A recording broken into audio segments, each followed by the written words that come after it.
Maybe I can line that up.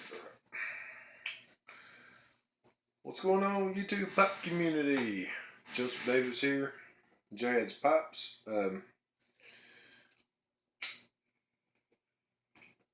Smoking. Coming to you today, doing a VR to Eddie Gray, the Pipe Nook, on his 1,000 sub contest. Man, that's awesome. Little maintenance right quick. Smoking my Emerson, Peterson, Peterson Emerald Peatlet, gifted by me by the one and only Tennessee Bull. I'm smoking in it a little bit of my mixture from Dunhill. Eddie was asking, he's a big music fan, and I'm glad he actually did this contest because so am I. He was asking about our top 5 albums. Before I get started, I want to thank you, Eddie, for doing this contest and the way that you did it. A lot of people don't know I'm a big music fan myself. I've played drums since I was about 16 years old. My teacher, my drum teacher, music teacher, was actually his name is Jack Haynes. He is the brother to Homer Haynes. And if that don't ring a bell, Homer and Jethro was a comedy / musical duo back in the 40s, 50s, 60s, and he was actually the drummer for the duo group. And then later on, when they started retiring a little bit and would do special appearances like on Carol Burnett's show and whatnot, Jack had went into coaching basketball and teaching music. And I was reluctant enough when I was 16 years old. I went to Merlin's Music World here in Tennessee, and he was the music teacher there. So he has taught me. He taught me when I was 16 years old. Went to him, I think, probably about 4 or 5 years straight, every month, sometimes 2 or 3 times a month. So yeah, I have a background in music. I know how to play the piano, play the drums. A lot of people, I don't really tell a lot of people about it, but was in numerous bands in the 90s. And still have my original Ludwig set. My grandmother bought the very first Ludwig set or drum set that I had, and I still own it. But anyways, to your top 5, and I guess I don't have a top 5 album.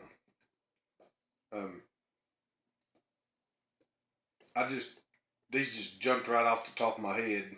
In your video you said music can change you, within 2 to 3 minutes of listening to it. Just the way you feel about it, and it helps. It helps a lot. I can't get plumb into the whole music thing because we'll be here all night. And by any means, this is not my top 5 albums. This is just ones that, I can remember just listening to all the time as I was getting older and growing into playing my drums and going into different types of bands. My number one thing was heavy metal.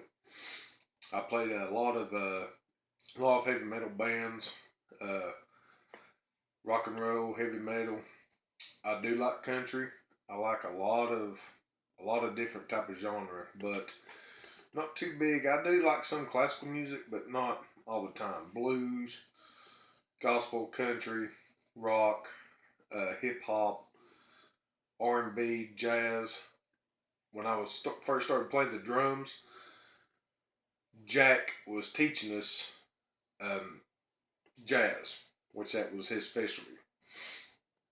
And playing the snare with wire sticks and just getting that poppy rhythm. I guess that sort of turned me on to one of my first albums.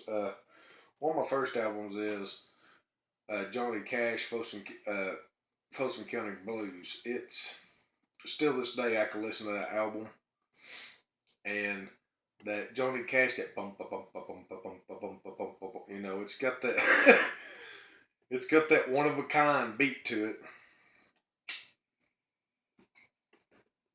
and like I said, still this day, you know, I can flip that album on,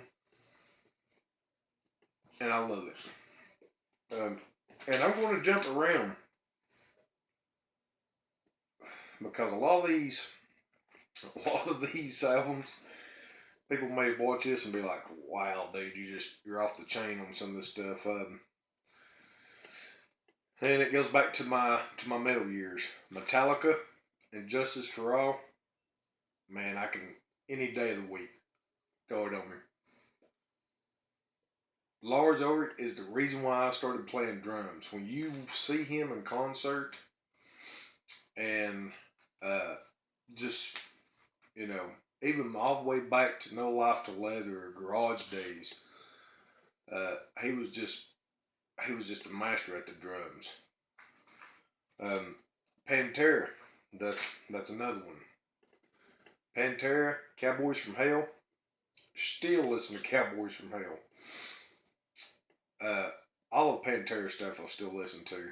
All of Metallica stuff I still listen to. I don't listen too much of the last couple albums, but hey, Metallica's coming out with a new album. Ching ching. And I've heard bits and pieces of it, and it sounds like the old stuff. Um, let's see. Let's go with number 4. I know he's gonna be like, what? And it's just because that they used the freedom of speech form, and they didn't care who the hell it offended. And back when I was younger, they called it real lyrics, and that's got to be NWA, Straight Outta Compton. The gangster rap, if that's what you call it. I don't call it gangster rap, you know, I call it more like freedom of speech rap, but the gangster rap was hardcore. Uh, you know, I grew up in that era where they was trying to keep everybody from uh, saying certain stuff on music. You know, the explicit lyrics, advisory warning come out, the whole 9 yards. That's like Luke Skywalker when he come out. I ain't gonna say what his number 1 song was, but NWA, I could still put Straight Outta Compton on, and you know, like you said, you're going down the road and you wanna flip an attitude, slide that CD in. You'll get people looking at you sort of weird, especially if the volume's on high. Um, I don't listen to it around my kids. That's for sure. But you know, if I'm by myself and I drive an hour to work and an hour back home every day, so you know, I'm jamming out to different various musics, and that's one of them. And I'd say probably what got me started big time into the, I guess the whole rock and roll, heavy metal type scene was um, listening to my kinfolk, me getting older, uh, playing Kiss. Kiss Rock and Roll Over. Yeah, that got burned and etched into my brain. Um, and followed Kiss all the way up to the early 80s, to the mid 80s. I don't, not too big of a, I guess, a Kiss head now. I was, you know, part of the Kiss Army back in the day, but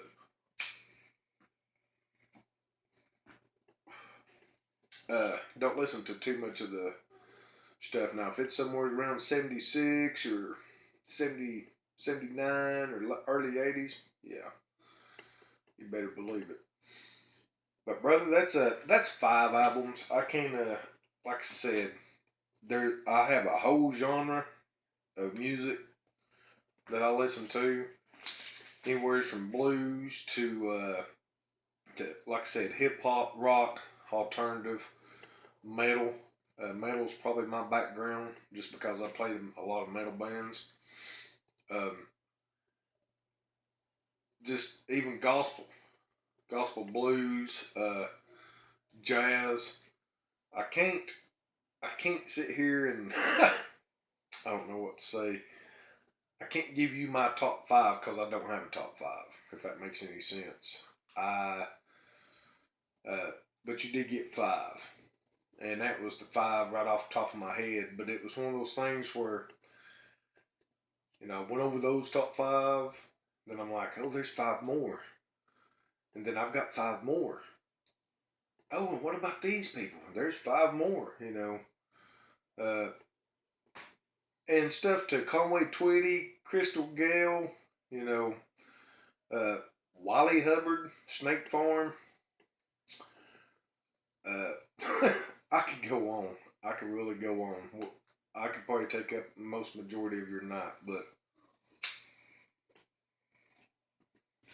there you go, brother. That's uh, that's just five of the ones that I still this day I enjoy, and I'm sort of showing my age here a little bit, yeah. But I still enjoy that music. It could be 20, 30, 40 years old. I don't care. I still enjoy it. But anyways, brother, thanks for the contest. It was a pleasure to get to meet you down in Nashville, and hope everything's going well for you. Thanks for having the contest, and congratulations on your subs, man. That's a big milestone. But anyways, I hope that does it for you. You have a good night, blessed night. Don't work too hard. Jazz Pops, I'm out, brother. Have a good one.